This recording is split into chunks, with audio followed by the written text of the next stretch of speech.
Phil has been a former camp leader, an island director, a powerboat operator, program director, and he's also the president at the moment. So I guess that's something. So please welcome Phil to the stage.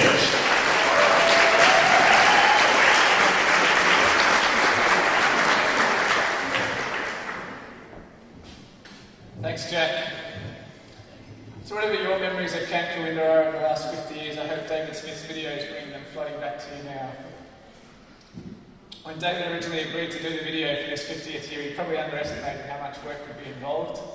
I know that summer camp that he spent down at Gippsland Lakes was only just the start. I know he spent many, many more hours than that in the studio compiling it since then. So both personally and on behalf of the organisation, I'd like to thank David for everything he's put into that project.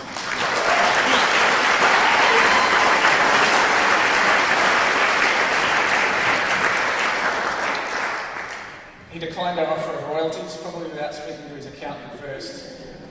But if you'd like to speak to him about how Imagine Action can help you, I'm sure he'd be happy to have a chat later on. Also want to thank Tim Daniel from Multiplicity, who gave us a great deal on the duplication of the DVDs. And so it's amazing, I guess, how often people with the right skills pop up for Koorinda in the right place at the right time, just when we need them, like David and Tim did for this event. There's a lot of other people who contributed to make tonight's event possible. So we'd like to thank the City of Yarra for their help with this event. They've been really helpful with the venue and advice and support for getting this off the ground. So thanks, City of Yarra. The Flaming Rage Band, you haven't seen them yet, but there's a lot of gear up here and they've been working pretty hard over the last few months, getting themselves back together after nearly 30 years, more than 30 years. So we're looking forward to that, and you'll hear more about them later on. Also thank Denise McCann from Women of Wine. So she organised a great selection of wines for us this evening, including a significant number of donations from wineries as well. Also need to thank our raffle donors. So that's Kathy Walker and her family, Roman Ondricek, Lonely Planet, Kelly Dixon at the Victorian Major Events Company, and Pat Koppel from Make Design Objects.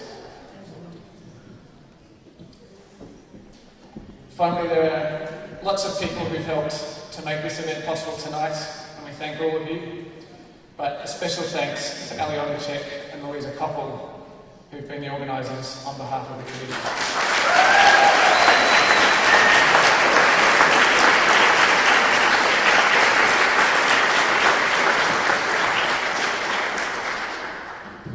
Now, obviously, I haven't been around 50 years.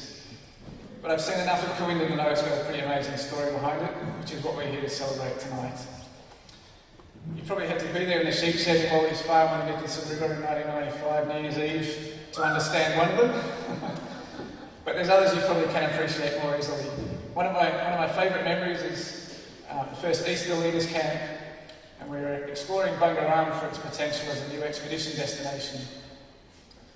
So we got there, we had a great evening around the campfire, and then later in the evening a few of us grabbed our sleeping bags and we headed over the dunes and we accidentally fell asleep on 90 Mile Beach under the stars. In the morning when we woke up, somebody was a bit alarmed. They thought they could see a shark fin in the water out there on the waves. We pretty quickly realised that it wasn't a shark, it was a dolphin, and we spent the whole morning there watching these dolphins gather together and then start playing and surfing in the waves in front of us.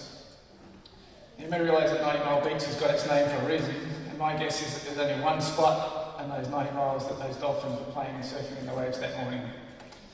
So you don't need many experiences like that to become addicted to the Gippsland Lakes and the way we experience them in Koorinda's canoes. But of course, Koorinda's a lot more than just a special place. My first time as a leader, a number of campers, some challenging campers, and one girl in particular who was going out of her way to not enjoy anything. It was pretty clear that she was getting something out of the independence and the challenge of the expeditions, but she was going to be damned if she was going to show it, keeping that all inside and doing her best to be miserable.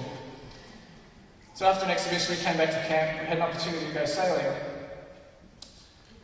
So the two of us were in one of Koorinda's paces. It was pretty exciting sailing, strong but steady winds, exciting even by my standards.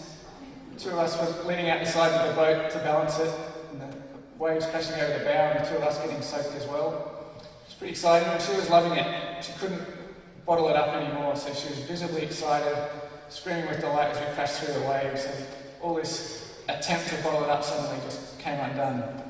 And even when we got back to the beach, she was still raving about it to anybody who would listen.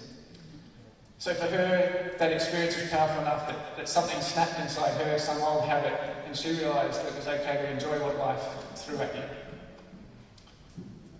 So we hear lots of stories like that from campers and parents about how much they benefit from Kooinda and how significant the event is to them. Our leaders too are amazing to watch in action. They're all enormously varied in their own personal styles, but they're great role models and they're all very supportive of each other on the summer camp teams. So an organisation like Kooinda operates in a different context today to what it did 50 years ago, but we know that the experiences we create for young people are just as powerful as they ever were 50 years ago. As president, Kooinda is now a bigger part of who I am than just something I do over summer. And this is a very rewarding organisation to be a part of.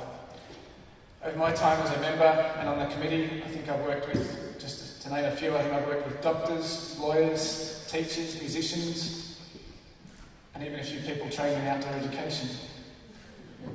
As an engineer myself, I hope I bring a different set of skills and experience to the mix, but I'm very sure that a committee full of engineers wouldn't be a good idea for any organisation. So we share a common goal in the experiences we want to create for young people, but that mix of talent and style and experience, I think, is one of our greatest strengths, and it's something that I don't get anywhere else. I think that a lot of other people involved don't get that diversity anywhere else. We're also very fortunate to have the financial resources to back us up.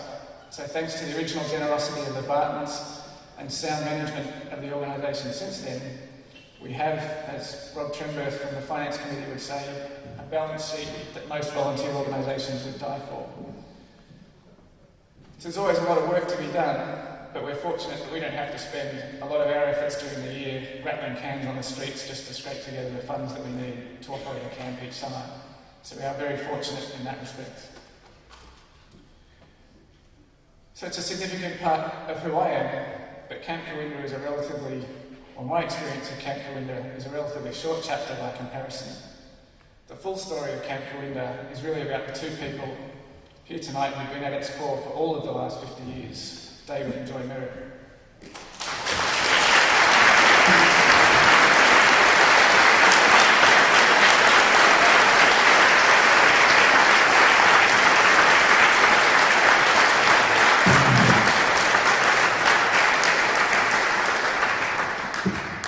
So like you, I've listened to David's stories on the beach at the end of the summer camp at Wowassa, climbing the mountain of the Chief, seeing the splendid vision at the top.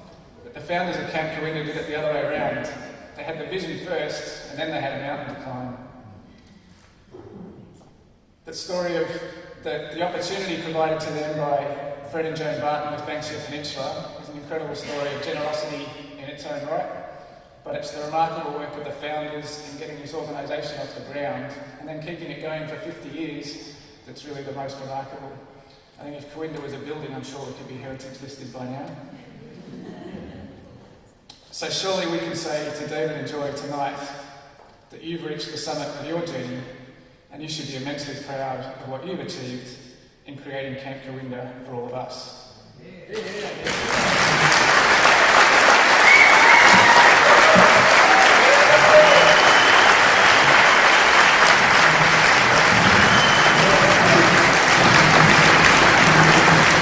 Closing now to welcome Governor